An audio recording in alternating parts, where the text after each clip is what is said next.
I was an engineer, and in 2008, lost my job due to the economic collapse. Jobs were scarce.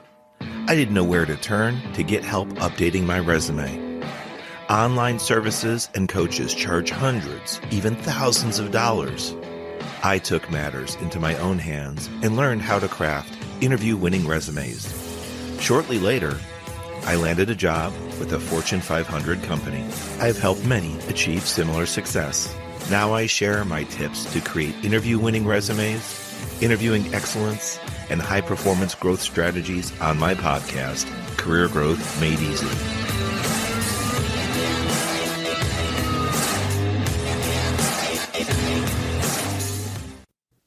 As we start to approach the end of the year, it's a good time to take stock. Take a look at our inventory, see what successes we had, but also what challenges or potentially even failures that occurred over the last year. Today's episode is number 131. Own the issue, not the excuses. Ouch. I know, that sounds painful. Welcome to another episode of the Career Growth Made Easy podcast. I'm Craig Ansell, your host. You know, it's no surprise that when you make a mistake, you can feel embarrassed, maybe even disappointed, or worse yet, hurt. This can happen even if you're someone that holds yourself to higher standards. You are a higher achiever, and you pride yourself on your strong work ethic, getting things done, being on time, and done correctly. But what happens when that's not the case? What happens when, despite all you do, an issue occurs? You might say you failed to achieve your target or your goal for that task, activity, or project. It may be natural to become defensive, thinking about reasons why you weren't the cause of the issue or the failure at hand. It might even be human nature to think about the role others played and to think about if anyone let you down or caused the issue at hand, rather than yourself. But stepping back, especially as you mature in life, both personally and professionally, you may start to recognize you are making excuses for your failed attempt or shortcomings. That's why I released today's episode titled, Own the Issue, Not the Excuse. If your first thought is to defend yourself, this issue may be for you. And let me not excuse myself for leaving my cell phone volume on once again. Gee, you would think I would learn from this, huh? As I was saying, this episode may help you see things differently and think differently going forward. When issues occur, or worse yet, a failure occurs, how do you typically react? How do you handle your failure to follow a process or failure to catch something small before it explodes into something big? I bet you have some experience with that. I know I do. But what happens when something explodes? Well, both you and the issue at hand usually get a lot of unwanted attention, a lot of unwanted help. There's a lot more cooks in the kitchen than are needed when that happens usually. You know, thinking back, this discussion could also include a brief mention on risk management and issue resolution if you're not familiar with it. There's a few points I want to cover on today's episode, and one of them actually talks about owning the issue, not the excuse, right?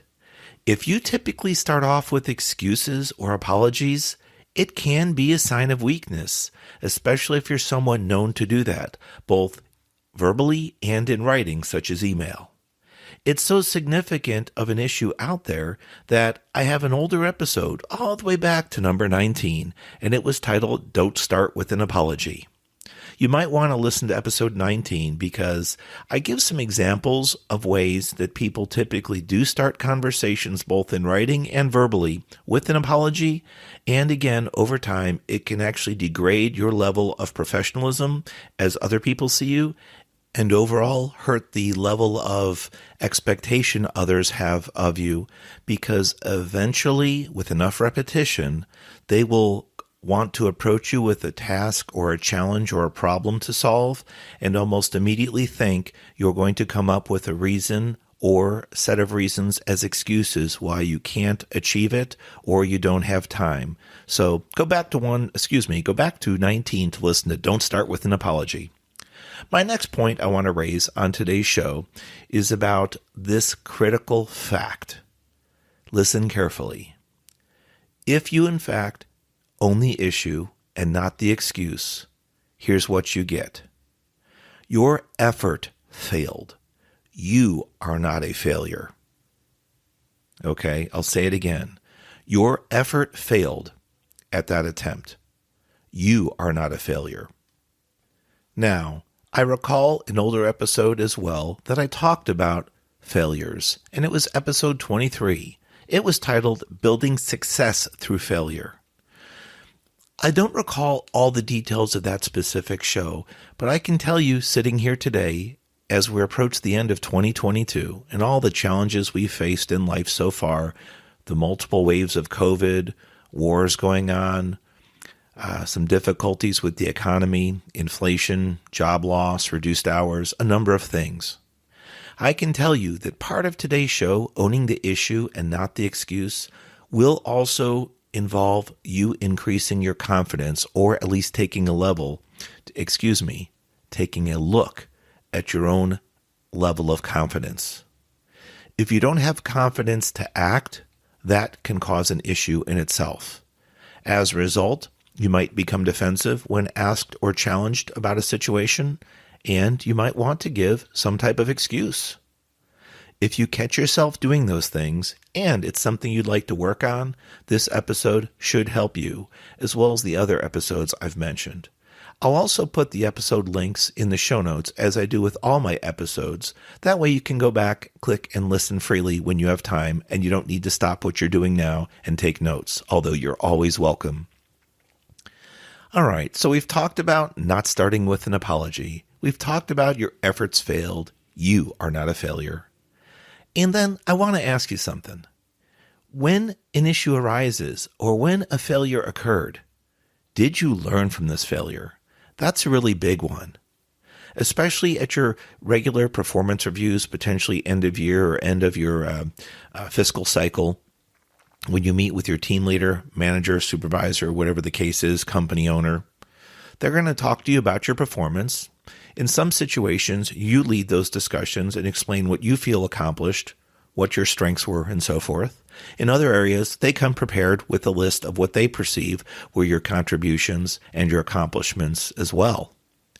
Many times, successes are included because, again, they're your accomplishments, the value that you thought you provided or that from the company's viewpoint, they felt you provided.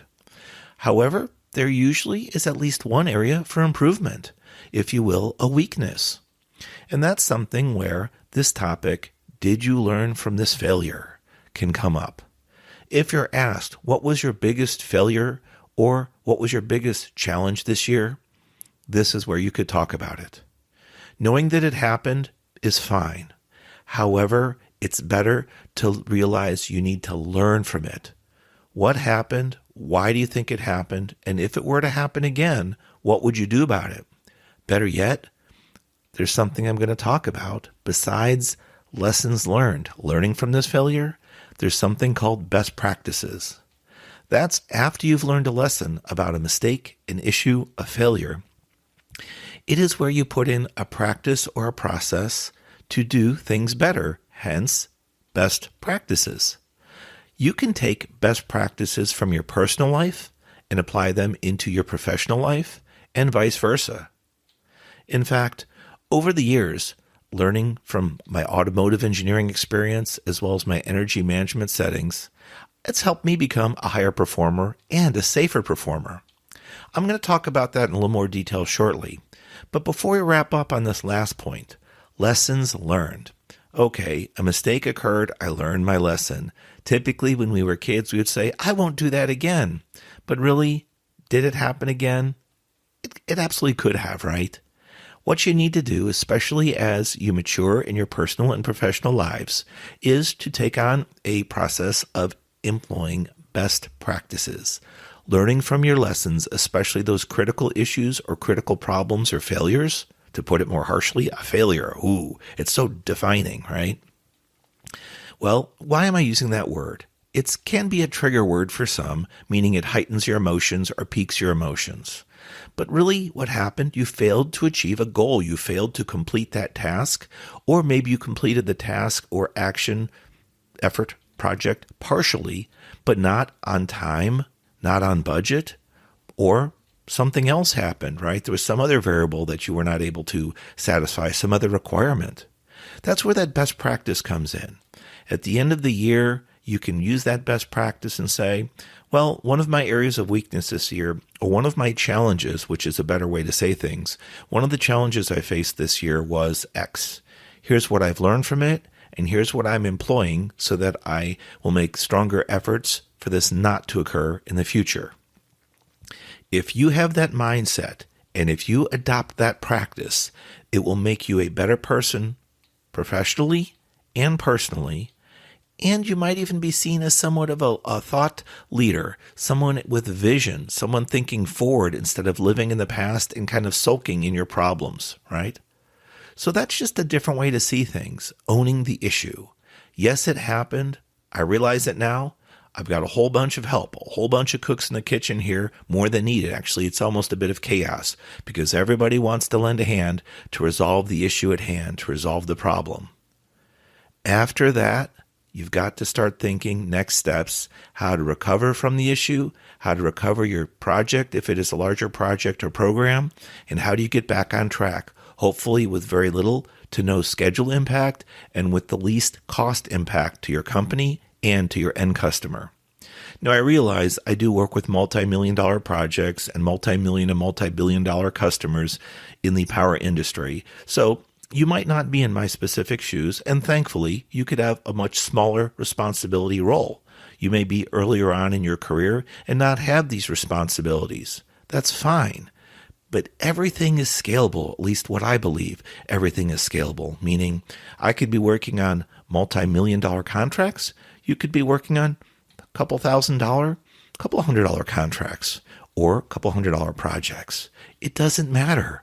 Everything is scalable, meaning the level of intensity and the level of responsibility that I have are appropriate with my job and the requirements of my position. But for you, your position starting out in industry, entry-level positions, entry-level workforce will be your responsibilities, your division of responsibility should be equivalent to that. So where your tasks, your responsibilities, your issues may occur, they'll be relative to your position. You can start out small and start out slow, owning the issue and not the excuse. You might want to almost kind of challenge yourself going forward, regardless of what workforce you're in or industry. When something happens, pause for a moment and see how you intended to react. Was it your typical, oh, that shouldn't have happened. Why did they do that to me? Now, that's a funny one. I'll take a pause for a moment. They. I don't know who they are, but others let me down. I'm not the reason this happened. I didn't cause the issue. I didn't cause the failure. They did. The last person that touched this project, this item, this tool, this component, they're the ones that did it wrong. I was doing it my way, and something happened when they put it on or assembled it last. So whoever they are, I don't know who they are. But those people, those theys, they get a bad rap. And I'm smiling, I'm saying that jokingly. I hope you can hear my emotional intensity over the microphone. But it just, it's like looking back in the mirror and taking some ownership. I recommend looking in the mirror, especially prior to interviews, especially prior to any significant discussions you're going to have, or if you have any speaking engagements or meetings that you're going to be leading. Really important to get your mannerisms, your posture, your confidence level, your eye gaze, your eye set prepared for whom you're going to look to and what level of confidence you're going to portray, and the level of sincerity, depending on the topic. Well, backing away from they for a minute, let's see what else we have here. I mentioned about lessons learned and best practices as we get ready to close up this episode, and I'll tell you something from my days of professional work experience that I've learned. For instance, I didn't know that prior to both my automotive engineering and my energy project management roles, that there were different levels of protection for cut-resistant gloves. Often our field service employees and those that go out into the field to do hands-on work will need to have something called PPE, or personal protection equipment. That can range from gloves, goggles, special protective shoes or booting, certain types of clothing, even flame-resistant or fire-retardant clothing, eye shields. There's just a number of things. Okay. But talking about this simple item here, gloves, I didn't know there were different levels of cut-resistant gloves. The former standards from ANSI, which is one of the companies that ranks the protection of these gloves, had a level of 1 to 5. The new standard, developed a few years ago, expanded these levels up to level 9. The higher the level, the greater degree of cut resistance. Now, mind you what I'm saying. I'm not saying cut-proof, okay, because that doesn't really exist.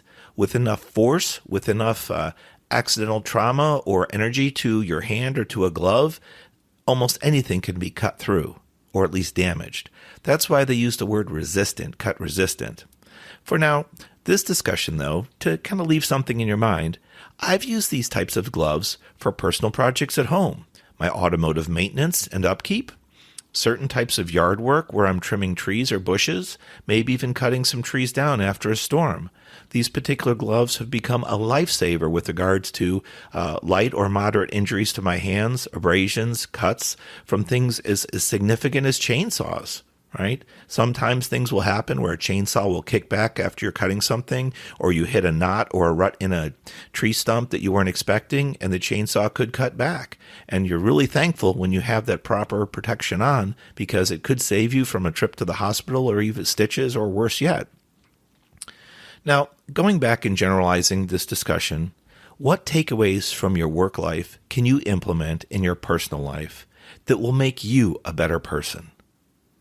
On the other hand, what takeaways from your personal life can you share in your professional life that may help you communicate and perform better?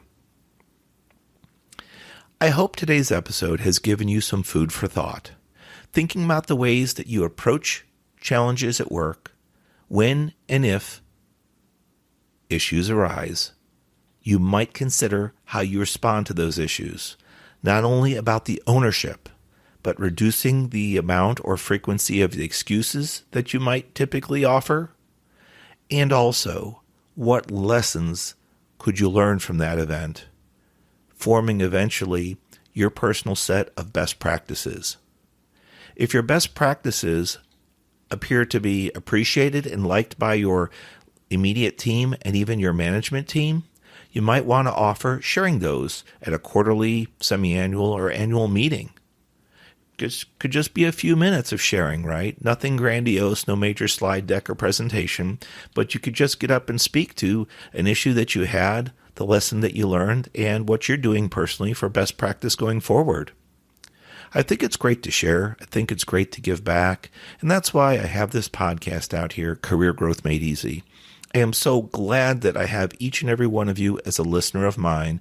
And I look forward as we get closer to 2023, starting out a fresh, brand new year, and all the cool new topics, and sharing with you some of the new schools and platforms that I'm visiting, and also some areas that I'm going to be speaking at. So there's a lot of new things coming up. So I'll tell you this, when I make mistakes, I'm going to make a more significant effort to own the issue and not the excuse. I have been your host, Craig Ansell. God bless you. Please, if this episode has helped you, even in a small way, please share it with friends, family, and coworkers, because we're looking to grow step by step, brick by brick. And also, feel free to leave comments on Apple Podcast or whatever podcast player you listen to, because we appreciate your ratings. Each and every one makes another step in the right direction for our growth, for Career Growth Made Easy. Thank you very much. God bless you. We will talk next week.